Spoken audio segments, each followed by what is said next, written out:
It's about time we had a talk about COTI. Oh man, we need to talk about COTI, a once much spoken about altcoin gem which could have rocketed and made many millionaires. Is this still the case? What has changed with COTI? How much progress have they made?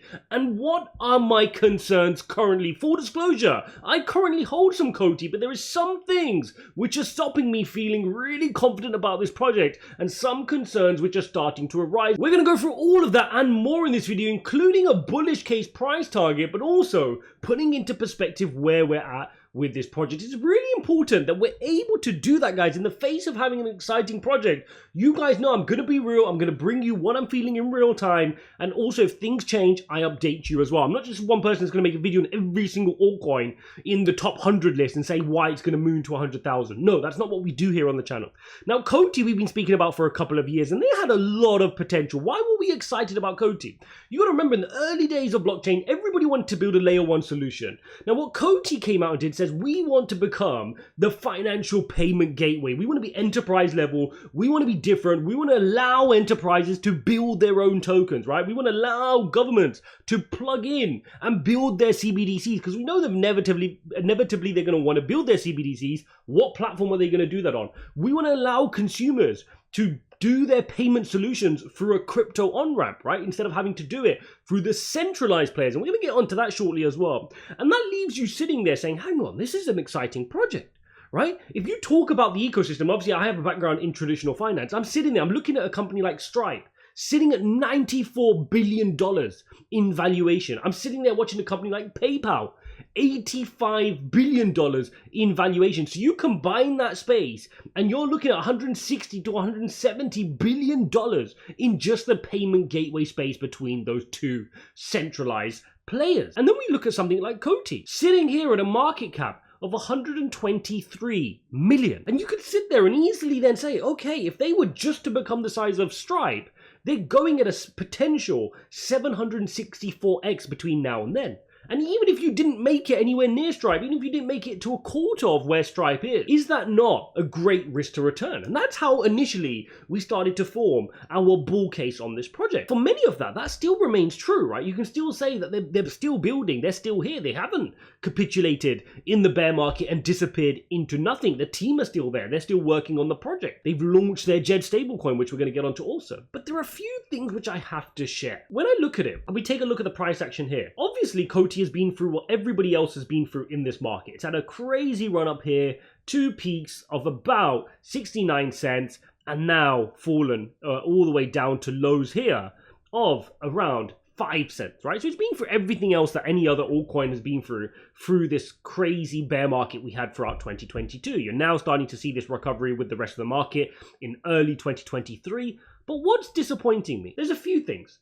The first one is the lack of decentralization. Take a look at this here. The nodes are so concentrated around one geographical area. You can see there's not much disbursement going on. If you zoom in, you can take a look and see how this is so spread out. I mean, you've got a couple here in the UK where I am at, and then the rest all in this geographical location. I mean, it comes across as very centralized. You can see that from the validators and the number of nodes, COTI does have a very serious centralized vibe. That's further worrying me by the fact that they can do 100,000 transactions per second, which, remember, when you have this blockchain trilemma, you normally have to give up one of the prongs. Either you're going to give up security, you're going to give up decentralization, or you're going to give up speed. So if they're focused on security and speed, they're giving up the number of nodes and the validators, which creates a very centralized network. This has always been a slight fear for me with COTI, and I've not seen much improvement, right? Normally you would expect more and more validators to come on.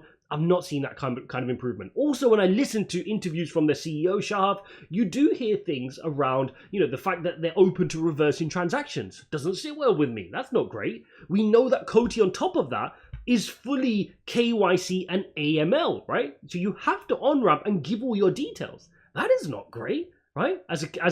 When we've just seen the likes of what's happened with Celsius, Voyager, all these centralized players, is that what COTI wants to do? Are you not going to be a decentralized version? And then you jump onto their page and you look at their advisors and you look at who they've got. I mean, they've got this chap here, their CIO, the former CIO of BlackRock. Now, here's why this is important. You need to understand COTI's not built on a blockchain. It's built on a multi-DAG. Because they can have loads of DAGs, and that way, one of the positives of COTI was that if you as an enterprise wanted your own token, let's say like Cardano wants JED, they can spin up a separate DAG for you and create the old man coin. They can build that for you, and you can run that as an ecosystem, right? Which is why it's useful for CBDCs. They can just spin it out, copy and paste, and off you go. Then you had Rand as well. You got Rand here as from Crypto Banter as one of the advisors on COTI, right? You look at this list and you look at Investbank, you look at all the kinds of people. I mean, this is a very centralized sort of almost traditional finance type of play. But here's what I want to explain. So when you come back to this and you look at how this is built, it's built on a trust chain. So it's a different version to proof of stake.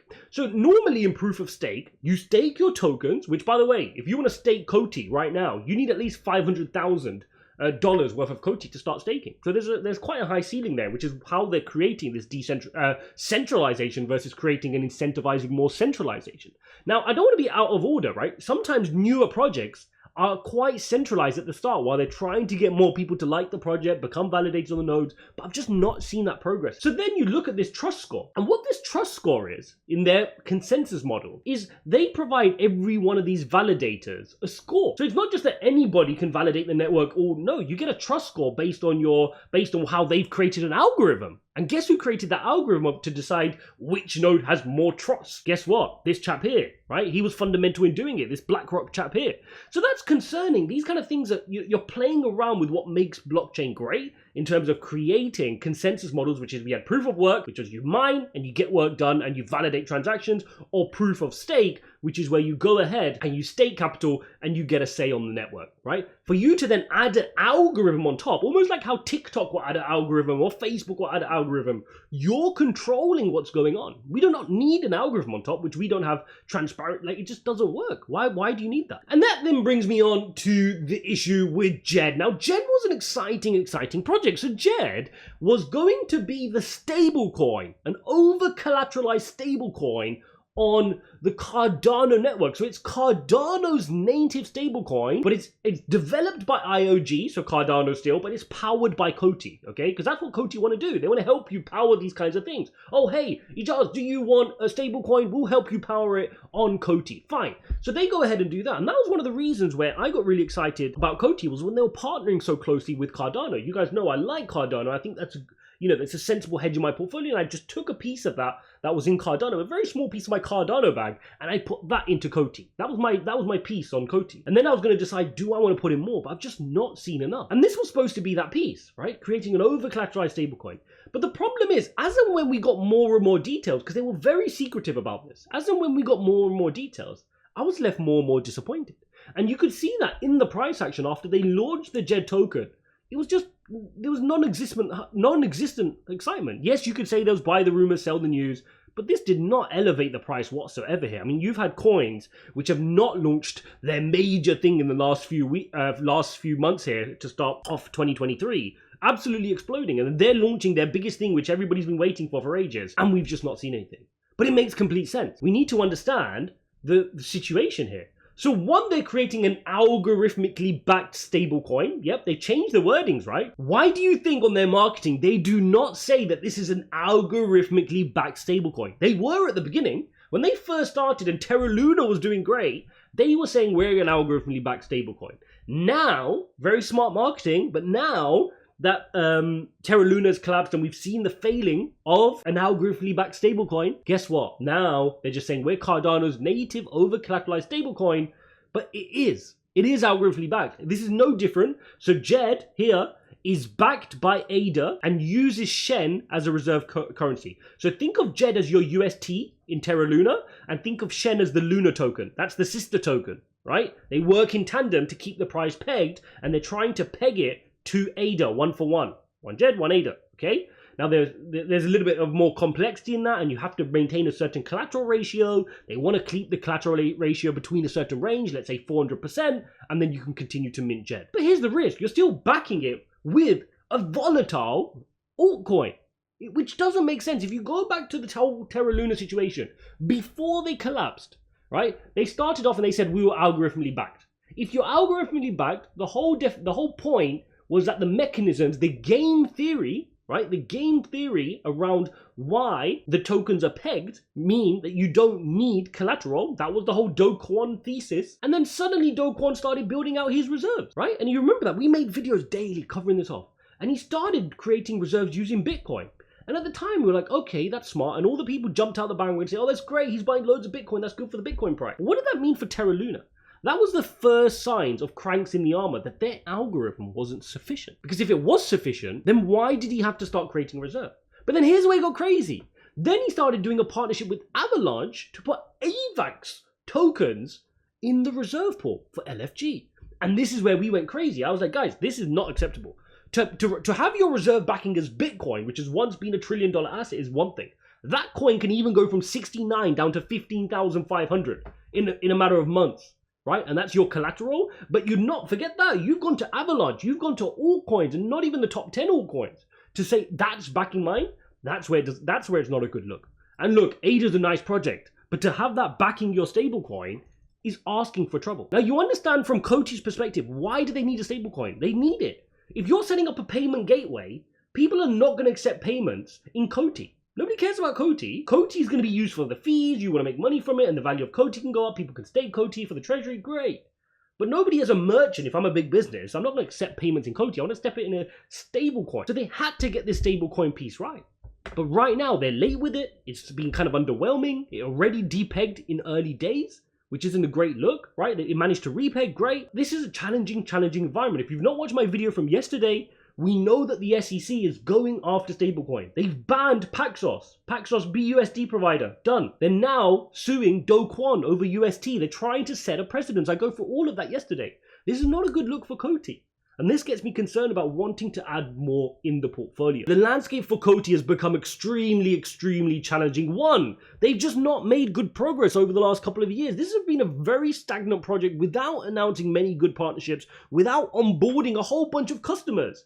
If you want to be the Stripe, if you want to be PayPal, what do PayPal and Stripe do really well? They partner on big enterprises. It's not okay for you to just put on your website that we're this payment gateway for enterprises and we're not seeing those big names. Which big enterprises, household names, are using COTI to collect payment? And then you're working on this amazing big stablecoin project which is going to launch, this stablecoin which is going to kick off the start to your network and show how powerful the network is. But really, you're doing that in the face of headwinds, which aren't your fault necessarily. But the US are clamping down right now on stablecoins. And your type of stablecoin is probably the most similar to Do Kwon's out there. Yes, you can hide behind the over collateralization. Fine, that you've improved it slightly and you've changed the word, you've hid the word algorithmic. If the US can set a precedent, who are they going to go after next, right? And if you're saying you're going to go after enterprises who want to do everything by the book, how is that going to work? How do those reconcile? So those are the things which sat there in my head. I haven't sold my small bag of COTI. Like I said, it's like a small bit of my Cardano portfolio, but would I actively be adding at this stage? No, right? That doesn't mean it can't rocket. You know that the market is completely irrational. People FOMO, people chase things, people want to pump things. By all means, it can do well, but I need to make sure that the fundamentals stack up for me to invest and for me to marry a project. Because if I'm going to be riding and dying with a project all the way up to the top side and back down through bear markets, I need to know that fundamentally their vision, what they're trying to work on, stacks up. And that could change again. Maybe I'll get more information, maybe they make more progress and my view can change. But that's where I sit right now. A lot of you guys have been asking me, so I thought I'd get this COTI update out there. Smash up the likes, don't forget to subscribe. If you want me to do a deep dive into the tokenomics, because we've not spoken about the tokenomics, which by the way only has 50% circulating supply so far, right? So their fully diluted cap is not 100 million, it's closer to 200 million. Then we need to discuss that as well. Let me know in the comments if we can get over 200 likes on this video. I'll go ahead and do a COTI tokenomics video for you guys. Thanks for watching, and I'll see you in the next one.